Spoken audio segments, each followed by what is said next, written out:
Bertanya tentang niat sedekah. Saya mempunyai wang simpanan yang agak banyak, tapi semasa hidup wang simpanan tersebut tidak diusik dengan niat untuk kegunaan semasa kecemasan. Boleh simpan duit, tak ada masalah. Bukti boleh simpan wang harta, bukti boleh simpan adalah adanya pensyariatan zakat. Kalau tak boleh simpan duit, tak boleh simpan harta, untuk apa ada zakat? Kankah syarat-syarat zakat salah satunya adalah memenuhi sempurna haul, sempurna setahun kita memiliki harta tu. Maknanya wajib zakat. Jadi bila ada pensyariatan zakat menunjukkan boleh simpan harta, boleh simpan wang, boleh, tak ada masalah. Jadi dia tanya, dia simpan duit agak banyak, boleh, tak ada masalah, dengan syarat keluarkan zakat. Dia simpan tak usik untuk kegunaan semasa kecemasan. Contoh perubatan, maintenance kenderaan, rumah, untuk kegunaan ahli keluarga saat memerlukan. Itu tujuan dia. Walau bagaimanapun sedekah dengan ahli keluarga dan sedekah fi sabilillah tetaplah dijalankan dengan kadar yang semampunya. Ini terbaiklah ni. Dia simpan untuk hari tua, kemudian dia juga melaksanakan sedekah fi sabilillah, dia juga laksanakan sedekah untuk ahli keluarga setakat yang termampu. Itu yang terbaik tu. Kira hebat ni orang soalan ni, kira hebat orang dia. Soalan saya, jika semasa hidup saya memang awal-awal telah memasang niat untuk sedekahkan simpanan yang saya tinggalkan untuk ahli keluarga bagi menampung keperluan mereka, adakah niat saya itu akan mendapat pahala sedekah? Dapat. Siapa yang berniat melakukan kebaikan, untuk dia pahala satu kebaikan. Berdasarkan hadis Nabi, idza hamma ahadukum, jika seseorang daripada kamu memiliki keinginan untuk melakukan sesuatu kebaikan, walam ya'malha, dia tak buat lagi, dicatat pahala, satu pahala. Tapi dengan syarat dia mesti berada pada peringkat ham ni berkeinginan. Barangkali saya dah kongsi dengan tuan-tuan, qasad, kehendak dalam diri ni dia ada 5 martabat. Seperti yang disebut oleh para ulama, maratibul qasdi khamsun, hajisun zakaru faqatirun fahadithun nafsi fastami'a, yalihi hammun fa'azmun kulluha rufi'an siwal akhir fafihi ithmu qad waqa'a. Kata para ulama, kedudukan niat dalam hati itu ada 5 kedudukan, ada 5 darjat. Satu, hajis, barangkali kita boleh terjemah terdetik. Terdetik dalam hati ni tak ada pahala. Terdetik nak buat baik tak dapat pahala, terdetik nak buat jahat tak dapat dosa. Hajis, khatir. Khatir ni lintasan, lama sikit daripada terdetik.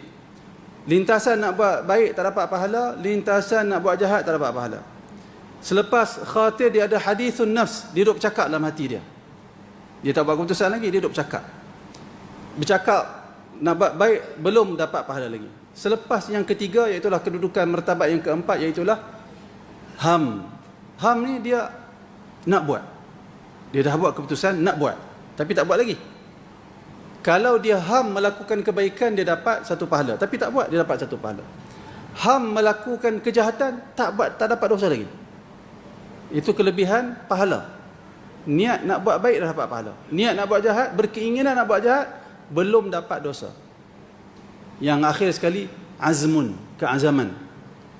Maka pada keazaman ini, kalau nak buat baik tetap dapat pahala, kalau nak buat, berazam nak buat jahat tapi tak buat, tetap dapat dosa sekalipun tak buat. Dalil dia apa? Hadis Nabi SAW, idza altaqal musliman bisayfayhima falqatil wal maqtul finnar. Bila orang Islam berkelahi dengan dua pedang, mereka berkelahi, orang yang membunuh dan dibunuh, kata Nabi, finnar, duduk dalam neraka. Kata para sahabat, ya Rasulullah, hadha qatil fama balul maqtul. Wahai Rasulullah, orang yang membunuh munasabah dia duduk dalam neraka, kenapa orang yang dibunuh juga masuk dalam neraka? Lalu kata Nabi SAW, li'annahu kana harisan ala qatli sahibih, kerana dia juga bersungguh-sungguh memiliki keazaman untuk membunuh saudara dia, walaupun dia tak buat, tetapi tetap dia masuk dalam neraka kerana dalam bab dosa. Kalau kita ada keazaman, kita tetap dikira dosa. Tapi soalan ni, dia berniat, berkeinginan untuk sedekah kepada ahli keluarga, apakah dia dapat pahala atas niat? Maka jawapannya, dia dapat pahala atas niat yang baik tersebut. Masa niat untuk sedekahkan simpanan yang saya tinggalkan untuk ahli keluarga bagi menampung keperluan mereka, adakah niat saya itu akan mendapat pahala sedekah? Kita dah jawab, sedangkan harta tersebut telah bertukar menjadi harta pusaka.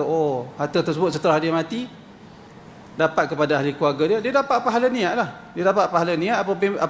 Adapun setelah dia mati, harta itu bukan lagi harta dia, harta itu kembali kepada ahli keluarga dia, dan dia meninggalkan ahli keluarga dia dalam keadaan harta yang dia tinggalkan, dia juga dapat pahala kerana dia meninggalkan harta untuk ahli keluarga dia. Jangan kita merasakan kita tinggalkan harta lalu diwarisi oleh anak-anak dan ahli waris kita, kita rasa macam kita tak ada pahala. Anggapan itu salah. Berdasarkan hadis Nabi SAW ketika menziarahi Sa'ad ibn Abi Waqqas, Sa'ad nak bersedekah, nak meninggalkan wasiat, seluruh harta dia Nabi tak benarkan. Kemudian dia nak berwasiat 2/3 daripada harta dia, Nabi tak benarkan. Kemudian dia kata, ya Rasulullah, as-sulus. Dia kata, aku nak bersedekah, aku nak berwasiat 1/3, tak diberi kepada ahli waris aku. Kata Nabi, as-sulus was-sulusu kathir, itu pembanyak juga 1/3 itu. Ketika itu Sa'ad ibn Abi Waqqas hanya ada seorang anak wanita, anak perempuan seorang sahaja. Dia ada harta yang banyak. Nabi kata, wahai Sa'ad, kamu meninggalkan ahli keluarga kamu dalam keadaan serba cukup, tidak meminta-minta kepada orang. Lebih baik dari kamu meninggalkan mereka dalam keadaan mereka perlu meminta kepada orang. Maka itu semua menunjukkan meninggalkan harta untuk diwarisi kepada ahli keluarga juga termasuk di dalam amal kebajikan yang dicatat sebagai pahala di sisi Allah Subhanahu wa taala. Wallahu taala alam.